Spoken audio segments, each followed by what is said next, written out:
بسم اللہ الرحمن الرحیم۔ ابتدا اس مالک ہستی کے نام سے جو منظر سے زیادہ پس منظر اور پس منظر سے زیادہ منظر کے حقائق سے آشنا ہے۔ سر اردو ٹی وی سے راشد نقوی پروگرام منظر و پس منظر کے ساتھ آپ کی خدمت میں حاضر ہے۔ سلام قبول فرمائیں۔ سامعین، اس وقت جب ہم آپ کی خدمت میں یہ پروگرام پیش کر رہے ہیں، تہران گزشتہ 2-3 دنوں سے شدید بارش کی لپیٹ میں ہے۔ تہران کے ارد گرد پہاڑ سفید پوش ہو چکے ہیں، برف آ چکی ہے، اور موسم میں جہاں سردی میں مسلسل اضافہ ہو رہا ہے، وہاں پہ بدقسمتی سے کرونا کی مشکلات بھی روز بروز بڑھ رہی ہیں۔ یہاں پہ لاک ڈاؤن کی پوزیشن تقریباً سمارٹ لاک ڈاؤن اناؤنس ہو چکا ہے کئی شہروں میں۔ تہران کے اندر بھی یہی صورتحال ہے۔ یقیناً پاکستان اور ہندوستان سے بھی ہمیں کوئی اچھی خبریں موصول نہیں ہو رہی۔ وہاں پہ بھی پاکستان میں کرونا کی نئی لہر ہے، اور ہندوستان تو بدستور کرونا کے قہر کا شکار ہے۔ میں اپنے ناظرین کی خدمت میں گزارش کرتا ہوں، اپیل کرتا ہوں، ایران کے اندر، پاکستان، ہندوستان، جہاں تک ہماری یہ آواز جا رہی ہے، ہمارا یہ پروگرام نشر ہو رہا ہے، لوگ دیکھ رہے ہیں، کرونا کے عنوان سے تمام تر احتیاطی تدابیر کو مد نظر رکھیں، پابندی کریں، تبھی جا کے اس مشکل سے نجات مل سکتی ہے۔ عالمی حالات، علاقائی حالات آپ کے سامنے ہیں۔ اب دیکھتے ہیں کہ ہمارے دوستوں نے آج کس موضوع کا انتخاب کیا ہے، اس کے بعد اس موضوع پہ آپ کی خدمت میں۔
جی ناظرین، امریکہ کی دھمکیاں، حقیقت کیا اور افسانہ کیا؟ آیا ان دھمکیوں میں سنجیدگی ہے، یا ماضی کی وہی دھمکیاں ہیں، ماضی کے وہی اعلانات ہیں؟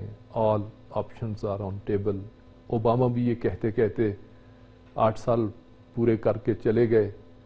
ٹرمپ بھی اسی طرح کی باتیں کرتے کرتے شکست سے دوچار اس وقت وائٹ ہاؤس سے نکلنے کی تیاریاں کر رہے ہیں۔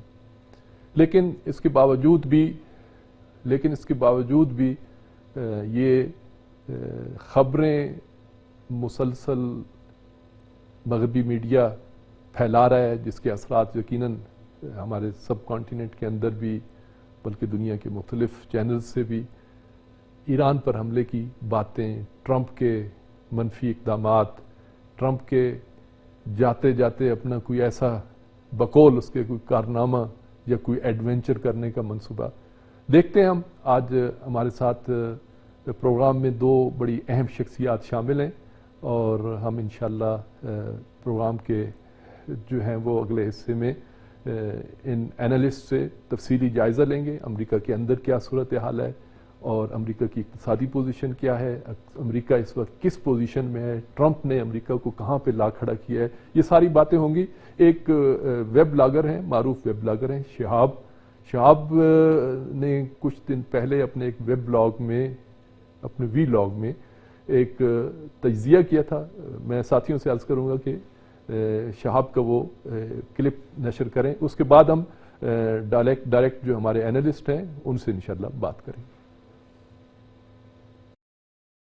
سلمان نے ایک تو پوری قوم جو ہے اسے تنبیہ کر دی ہے، کیونکہ یمن والی سائیڈ سے جو حوثی ہیں وہ ادھر لگاتار سعودی عرب کی جو آئل کی تنصیبات ہیں، تیل کی تنصیبات ہیں، ان کے اوپر بارود سے بھری ہوئی گائیڈڈ بوٹس بھیج رہے ہیں جنہیں سعودی عرب لگاتار انٹرسپٹ کر رہا ہے، لیکن کب تک کرے گا؟ کوئی ایک بھی لگ گئی تو سعودی عرب کا کباڑا ہو سکتا ہے، اور وہاں پر بغاوت جو ہے وہ سر اٹھا رہی ہے، سعودی عرب کے اندر دہشت گردی ہو رہی ہے، پوری دنیا کے اندر سعودی عرب کے اوپر ایک طرح سے گھیرا تھنک ہو رہا ہے، اس کی ایمبیسیز کے اوپر اٹیک ہو رہا ہے، تو سعودی عرب بھی اس وقت بڑی ہی ایک کمزور سچویشن کے اندر ہے، تو اس پوری صورتحال کو سمجھنے کی ضرورت ہے۔ دوسری طرف سعودی عرب کے شاہ جو ہیں محمد بن سلمان کے والد اور بادشاہ جو ہیں سعودی عرب کے فرما روا، ان کی طرف سے وارننگ جاری ہونا بھی ایک بڑا اہم اور بڑا ہی امپورٹنٹ نقطہ تھا۔ تو اس پوری صورتحال کے اندر آنے والے چند دن ابھی بڑے اہم ہونے والے ہیں، اور ولی عہد جو ہے وہ بہت بڑا جوا کھیلنے جا رہے ہیں۔ اس کے اندر ان کی اپنی پوزیشن بڑی کمزور ہے، سعودی عرب کے اندر بغاوت سر اٹھا رہی ہے، دہشت گردی کی کارروائیاں ہو رہی ہیں۔ 60 دن کے اندر اگر یہ کچھ نہ کر سکے جو بائیڈن کے آنے سے پہلے، تو پھر جو بائیڈن ان کا کباڑا نکال دے گا، اور جو بائیڈن بچہ نہیں ہے، جو بائیڈن کو اس پوری صورتحال کا بخوبی اندازہ ہے، اور جو بائیڈن کو پوری صورتحال کا ادراک ہے، تو اس بات کو بھی سمجھنے کی ضرورت ہے۔ تو آنے والے 60 دن بڑے اہم ہونے والے ہیں، اس کے اندر پورے امکانات ہیں کہ سعودی عرب، ایران، سعودی عرب، اسرائیل اور امریکہ ایران کے اوپر کسی بھی قسم کا حملہ کر سکتے ہیں۔ جی، اس وقت ہمارے ساتھ لائن پہ موجود ہیں ڈاکٹر علی واصف، پروفیسر ڈاکٹر علی واصف، انٹرنیشنل ریلیشنز میں بڑی دسترس رکھتے ہیں، استاد ہیں، انٹرنیشنل ریلیشن پڑھا رہے ہیں، اور عالمی سیاست بالخصوص امریکی سیاست پہ ان کی بڑی گہری نظر ہے۔ اسی کے ساتھ ساتھ ہمارے ساتھ ڈاکٹر شاہد حسن صدیقی صاحب بھی موجود ہیں، ماہر اقتصادیات ہیں، عالمی اقتصاد پہ ان کی بہت ہی گہری نظر ہے، آپ ان کے آرٹیکل یقیناً پڑھتے رہتے ہوں گے۔ تو میں اپنے دونوں مہمانوں کی خدمت میں سلام عرض کرتا ہوں، اور پہلے ڈاکٹر علی واصف صاحب سے سوال کروں گا کہ ڈاکٹر صاحب، دھمکیوں کی خبریں آ رہی ہیں اور مختلف ایک سینیریو بنایا جا رہا ہے جو مختلف حلقوں میں، مختلف میڈیا میں بڑی شدت سے اس کو پیش کیا جا رہا ہے، تردید بھی آ رہی ہے، مشاورین بھی ٹرمپ کا ساتھ نہیں دے رہے، لیکن کوئی ٹرمپ پہ اعتماد کرنے کو تیار نہیں۔ آپ امریکہ کے داخلی حالات سے بھی بخوبی آشنا ہیں، انٹرنیشنل ریلیشنز پہ آپ کی بہت ہی گہری نظر ہے، اور سب کانٹیننٹ بھی آپ دیکھتے ہیں کہ وہاں پہ میڈیا اس طرح کی چیزوں کو کیسے اٹھاتا ہے، تو اس وقت اس پورے سیناریو کو آپ کیسے دیکھ رہے ہیں ڈاکٹر علی واصف؟ دیکھیے، ایک تو ہوتی ہے سطحی گفتگو اور سطحی تجزیہ جو سطحی معلومات کی بنیاد پر ہوتا ہے۔ یہ سینیریو جو آپ نے پیش کیا یہ ذرا مختلف ہے۔ اس کو سمجھیے، پہلے ایک تمہید مانوں گا، پھر یہ بات سمجھ میں آ جائے گی۔ سب سے بڑی بات تو یہ ہے کہ امریکہ کے جو صاحب اس وقت ڈونلڈ ٹرمپ کے نام سے صدر بنے بیٹھے ہیں، اصولی طور تکنیکی طور پہ اور قانونی طور پہ ان کی صدارت، جب نیا صدر جیت، ان کی صدارت ختم ہو گئی۔ اب وہ کیئر ٹیکر صدر ہیں، اس کو یاد رکھیے، وہ صدر امریکہ نہیں ہے، فیصلے نہیں کر سکتے، جنگ نہیں کر سکتے، نئی فورن پالیسی نہیں کر سکتے، نئی معاشی پالیسی نہیں بنا سکتے، کوئی پالیسی نہیں بنا سکتے نئی۔ وہ صرف اس وقت انٹرم گورنمنٹ کی حیثیت سے کام کر رہے ہیں۔ جب نیا صدر جو بائیڈن حلف لے گا تو وہ ہٹ جائیں گے۔ وہ اس دن صدر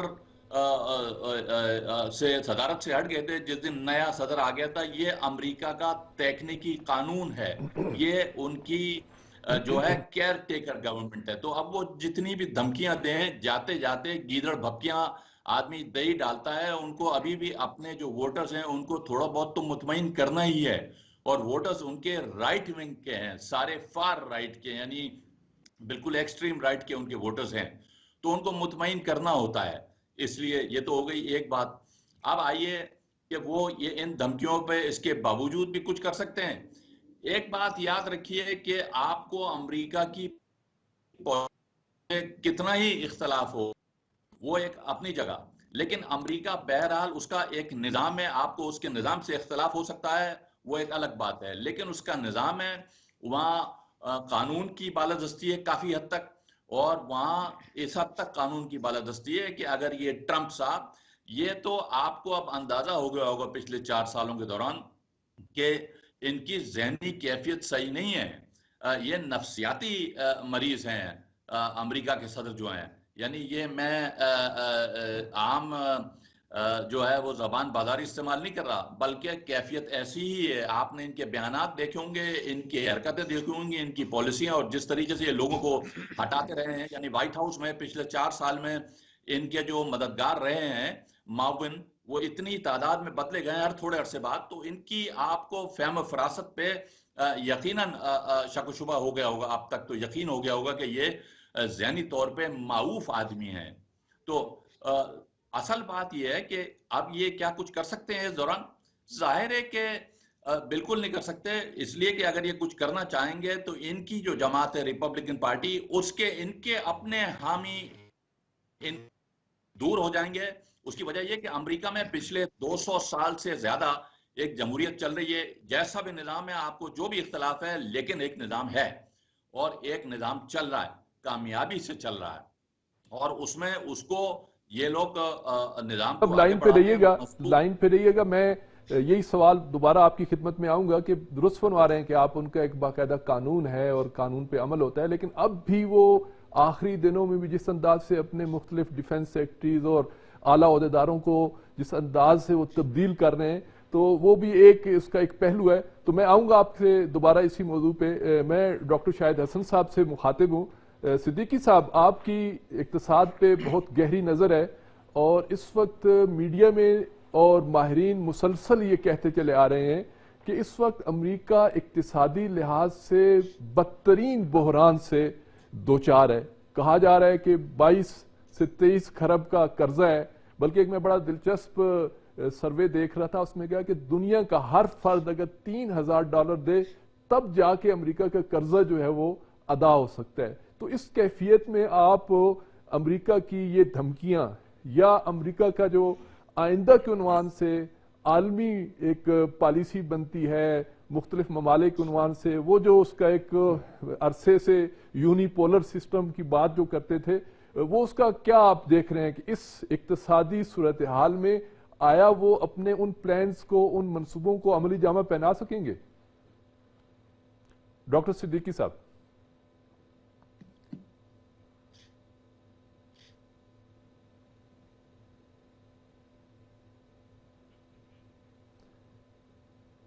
جی ڈاکٹر شاہد حسن صدیقی صاحب, آپ میری آواز سن رہے ہیں؟ آپ کی آواز مجھے بالکل نہیں آ رہی, میں شروع سے کہہ رہا ہوں مجھے آواز آپ کی نہیں آ رہی ہے. جی جی ڈاکٹر صاحب, میں امریکہ کی اقتصادی صورتحال کے بارے میں آپ سے پوچھ رہا تھا کہ اس وقت امریکہ اقتصادی لحاظ سے کہاں پہ کھڑا ہے, اور وہ جو امریکہ کے اندر ایک یونی پولر سسٹم دنیا پہ رائج کرنے کا ایک دعویٰ تھا, آیا اس اقتصادی صورتحال کے ساتھ اس دعوے کو عملی جامہ پہنایا جا سکتا ہے؟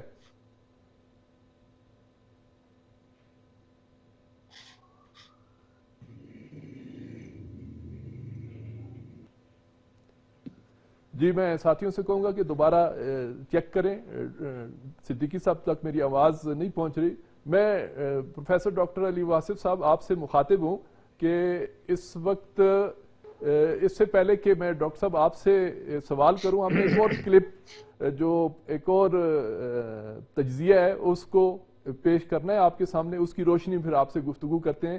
موضوع اسی طرح کا ہے, وہی دھمکیاں ہیں, لیکن اس کے ساتھ کچھ دلائل پیش کیے گئے ہیں جو آپ نے گفتگو کی ہے, اور جو عمران نامی ہمارے یہ اینالسٹ جو بات کر رہے ہیں, ذرا اس کو دیکھتے ہیں, پھر آپ سے اسی روشنی میں سوال کریں گے.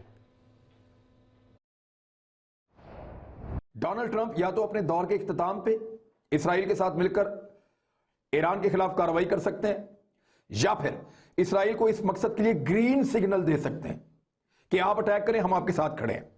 اب یہ جو امکان ہے اس کے کچھ دلائل دیے ہیں انہوں نے، اور یہ بڑے امپورٹنٹ ہیں، ان کو آپ نظر انداز نہیں کر سکتے۔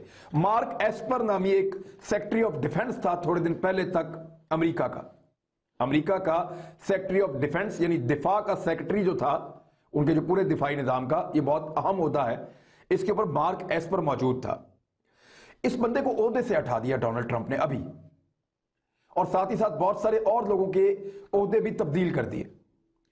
یعنی وہ کچھ ایسا کرنا چاہتا ہے اپنی فوج سے جس سے اس کو کوئی روکے نہ، اور جو روکنے والا آدمی تھا اس کو اس نے اپنے راستے سے ہٹا دیا ہے۔ ٹرمپ اپنی مرضی کی فوجی چال چلنا چاہتا ہے، اور زیادہ امکانات ہے کہ یہ چال ایران کے خلاف ہوگی، کیونکہ 3 بڑی اہم بات چیت 3 موقعوں پہ ہوئی ہے، اور بڑی اہم ملاقاتیں 3 کچھ ہوئی ہیں اور ہو رہی ہیں اس وقت اسرائیل اور امریکہ کے بیچ میں۔ اب ان کی اہمیت آپ دیکھیے کیا ہے۔ نمبر 1، ایلیٹ ابرامز، یہ ایران پر امریکہ کے مندوب ہیں، یہ اعلیٰ ترین عہدیدار ہیں جو ایرانی معاملات کو دیکھتے ہیں، ایلیٹ ابرامز۔ اور اس امریکی اعلیٰ عہدیدار کو جو معاملات دیکھتے ہیں ایران کے، انہوں نے اس ہفتے اسرائیل کے اندر بڑا لمبا وقت گزارا ہے، اور بنجمن نتن یاہو جو اسرائیل کا وزیر اعظم ہے اس سے ملاقاتیں کی ہیں، اور اس کی ملاقاتوں میں ایران کے علاوہ کوئی ڈسکشن شامل نہیں تھی۔ یہ بڑا اہم ہے۔ دوسرا، اگلے ہفتے 3 دن کے لیے مائک پومپیو بھی پہنچ رہے ہیں اسرائیل میں۔ مائک پومپیو آپ جانتے ہیں سیکرٹری خارجہ ہے امریکہ کے، اور ان کا وہاں پہنچ جانا یہ بڑا امپورٹنٹ ہے اس وقت۔ اور مائک پومپیو جب پہنچیں گے اسرائیل میں تو لازماً اسرائیل کے ساتھ وہ ایران کی ہی بات کریں گے، اور انہوں نے 3 دن کا اپنا یہ دورہ رکھا ہے۔ تیسرا نقطہ، اسرائیلی ڈیفنس فورسز کے چیف، یعنی جیسے پاکستان کے آرمی چیف ہیں اسی طرح اسرائیل کے ڈیفنس فورسز کے چیف ہیں، انہوں نے امریکی آرمی چیف یعنی امریکی chairman of the joint chief general mark ملی، ان کے ساتھ آن لائن ملاقات کی ہے بڑی لمبی، اور بہت ساری چیزوں پہ ڈسکشن کی ہے۔ یہ سب کچھ ایسے ہوا میں نہیں ہو رہا، اسرائیل اور امریکہ واقعی کچھ کرنے جا رہے ہیں جس کی شنید اب آ رہی ہے، اور اسرائیلی اخبارات لکھ رہے ہیں، وہ ماحول بنا رہے ہیں کہ ذہنی طور پہ لوگ تیار رہیں کہ ایران کے خلاف ایک کارروائی ہو سکتی ہے۔ 2 مناظر آپ کے سامنے پیش ہوئے۔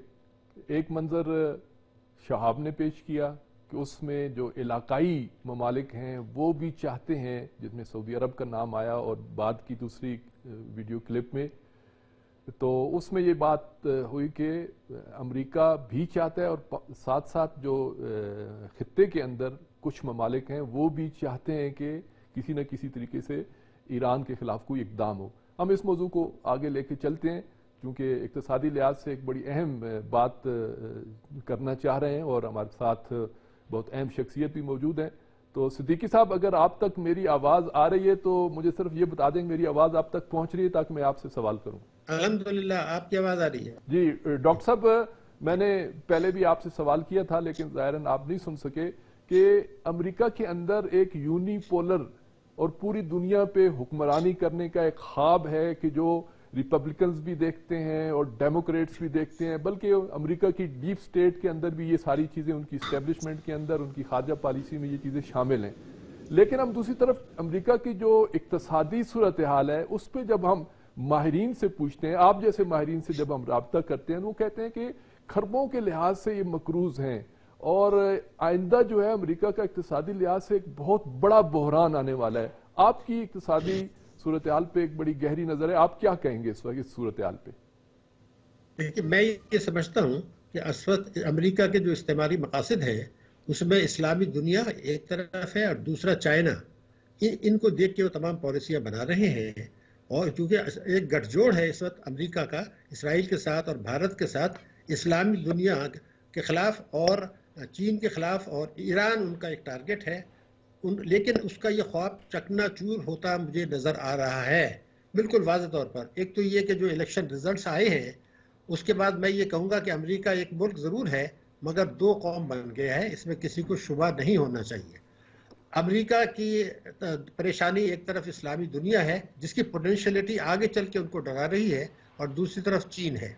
پہلے آپ یہ دیکھیے کہ چین جو ہے اس کی معیشت بہت تیزی سے ترقی کر رہی ہے، اور چین کے پاس جو ریزروز ہیں، بڑی اہم بات میں آپ کو بتا رہا ہوں، چین کے پاس جو ریزروس ہیں وہ 3000 ارب ڈالر سے زیادہ ہیں، جو امریکہ کے ریزروس اور یورپین یونین کے جو ممالک ہیں ان کے ریزرو سے دگنے سے زیادہ ہیں. اور چین نے بڑی اہم ایک پالیسی اب بنا لی ہے، اور وہ پالیسی یہ ہے کہ ان ریزروس سے کو وہ اپنے ملک سے غربت ختم کرنے کے لیے عالمی نظام جو ہے مالیاتی نظام IMF اور ورلڈ بینک میں اپنا سلوک رکھنے، اور یورپ اور ایشیا اور افریقہ میں سی پیک کے بیلٹ اینڈ روڈ انیشیٹو وغیرہ کے ذریعے اپنا اثر پھیلا رہا ہے. اور جس تیزی سے ترقی ہو رہی ہے چین میں، تو اس آج کی تاریخ میں چین کے جو GDP ہے، پرچیزنگ پاور، وہ امریکہ سے آگے بڑھ چکی ہے، بہت آگے نکل گئی ہے. اور اب جو پریڈکشنز ہیں وہ یہ ہیں کہ 2030 کے بعد یہ GDP نارمل میں بھی امریکہ سے آگے نکل جائے گا. اور جو چین جو ہے بیلٹ اینڈ روڈ انیشیٹو میں 1000 ارب ڈالر کی جو سرمایہ کاری کا پروگرام کر رہا ہے، وہ امریکہ کو خوف ہے اس سے. دوسری طرف اسلامی دنیا ہے. آپ پہلے یہ دیکھیے کہ امریکہ یہ بات سمجھتا ہے کہ اللہ تعالیٰ نے اسلامی ملکوں کو جو اسٹریٹجک لوکیشن دی ہے، جو ان کے پاس وسائل ہیں اور جو ہے جو ذخائر ہیں قدرتی، اگر آگے چل کے کسی وقت اس میں ایسی لیڈرشپ آ جاتی ہے جیسے کہ اسلامی جمہوریہ ایران میں ہے، اور ایسی لیڈرشپ مسلمانوں کو اکٹھا کرتی ہے، تو یہ جو پوٹینشیلٹی ہے، اس سے امریکہ کی نیندیں حرام ہیں کہ اگر مسلمان ممالک جو بیرونی قرضے لیے ہیں اس سے کہیں زیادہ رقوم انہوں نے مغرب میں بینکوں میں جمع کرا لی ہے. تو اگر مسلمان ممالک، امریکہ کو یہ خطرہ ہے آگے چل کے کسی وقت، آج تو ٹکڑے ٹکڑے وہ ہوئے ہوئے ہیں، جو کچھ کھیل چل رہا ہے وہ ایک الگ موضوع ہے، لیکن یہ پوٹینشیلٹی موجود ہے کہ آپس میں تجارت کریں، آپس میں سرمایہ کاری کریں، ایک IMF بنائیں، یعنی اسلامک مانیٹری فنڈ ایک بنائیں، ورلڈ اسلامک بینک، اور آپس میں تجارت کریں، پیسہ نکالیں، تو یہ دنیا کا سب سے مضبوط بلاک بنے گا. جی جو ڈاکٹر امریکہ شاہد کے حسن صاحب، میں دوبارہ آپ کی خدمت میں حاضر ہوتا ہوں. میں جاؤں گا ڈاکٹر علی واصف صاحب کی طرف. ڈاکٹر صاحب، صورتحال یہ ہے کہ صدیقی صاحب نے بھی ایک اشارہ کیا ہے کہ اس وقت جو امریکہ کے اندر پولرائزیشن دیکھی جا رہی ہے، اس کے نتیجے میں آئندہ کا امریکہ کیسا نظر آ رہا ہے؟ آپ وہاں کی یونیورسٹیوں میں پڑھاتے ہیں، آپ کا بہت قریبی وہاں کے عوام سے بھی اور انٹلیکچوئل سے بھی سب سے رابطہ ہے. اس وقت ٹرمپ شکست کھانے کے باوجود 7 کروڑ سے زیادہ انہوں نے ووٹ لیے ہیں، اور کیا اس طرح کی جو صورتحال بن رہی ہے، اس طرح کی جو گہری تقسیم ہے، اور جس انداز سے انہوں نے پہلے سیاہ فاموں کے خلاف جو کاروائیاں کی ہیں، تو اس صورتحال میں آپ آئندہ امریکہ کو کیسا دیکھ رہے ہیں؟ دیکھیے، یہ تقسیم جو ہے امریکہ کی، یہ کوئی نئی نہیں ہے، یہ تو ہمیشہ سے ہے. یعنی جو امریکہ کے رورل ووٹرز ہیں وہ زیادہ تر ریپبلکنز ہوتے ہیں، کسان مزدور اس ٹائپ کے، خاص طور پہ کسان، اور وہ چھوٹے اسٹیٹس میں ہیں کنزرویٹو، وہ ریپبلکن ہوتے ہیں. پہلے دن سے یہی معاملہ ہے. اور جو شہری آبادی ہے وہ ہوتی ہے لبرل، یعنی ڈیموکریٹ پارٹی کی. تو یہ ان کے یہاں ہمیشہ سے چلا آ رہا ہے. اب یہ سمجھ لینا کہ چونکہ ایک پارٹی جو ہے وہ ایکسٹریم رائٹ کی ہے، مثلا یہ ریپبلکن پارٹی، اور دوسری لبرل ہے، تو یہ الگ ہیں. اور آپ نے ابھی ایک ویڈیو کلپ یا وہ کوئی آڈیو میں نے سنا تھا، جو ایک صاحب فرما رہے تھے سعودی عرب کے بارے میں کہ جو بائیڈن آنے کے بعد سعودی عرب کو سبق سکھائیں گے. میں معذرت کے ساتھ اس سے اتفاق نہیں کرتا. اس کی وجہ یہ ہے کہ یہ ریپبلکن اور ڈیموکریٹ پارٹی یہ ایک ہی سکے کے 2 رخ ہیں. ان کو الگ الگ سکہ مت سمجھیں، یہ ایک ہی سکہ ہے، اس کے 2 رخ ہیں. کبھی یہ سکہ گرتا زمین پہ، کبھی وہ سکہ گرتا زمین پہ. پالیسی ان کی بنیادی طور پہ ایک ہی ہے، وہ ہے نیو امپیریلزم. بالکل سیدھی سی بات ہے، یعنی معاشی طور پہ قبضہ کرنا ملکوں پہ. اب آئیے ان کے یہاں توڑ پھوڑ. میں آپ سے عرض کروں، اصل میں نہ ہی سوویت یونین نے اور نہ ہی جو امریکہ مخالف اسلامی بلاک ہے اس نے، بالخصوص اسلامی جمہوریہ ایران نے، کبھی امریکہ پہ توجہ نہیں دی سیاسی طور پہ. یعنی امریکہ جب آ کے خلیج میں بیٹھتا ہے اپنی فوجوں سمیت یا مختلف جگہوں پہ بیٹھتا ہے، تو ایران نے ایک پالیسی تو کاؤنٹر کی ہے کہ وہ لاطینی امریکہ میں جا کے بیٹھ گیا ہے اور وہاں اپنی دوستیاں بڑھا رہا ہے. لیکن اگر مجھے بولنے دیجئے، اگر امریکہ کے وہ 26 ریاستیں جو علیحدگی پسند ہیں، علیحدہ ہونا چاہتی ہیں امریکہ سے، اگر ان 26 ریاستوں میں کچھ کام کیا ہوتا سوویت یونین نے اور بعد میں ایران نے، تو آج ان 26 میں سے کم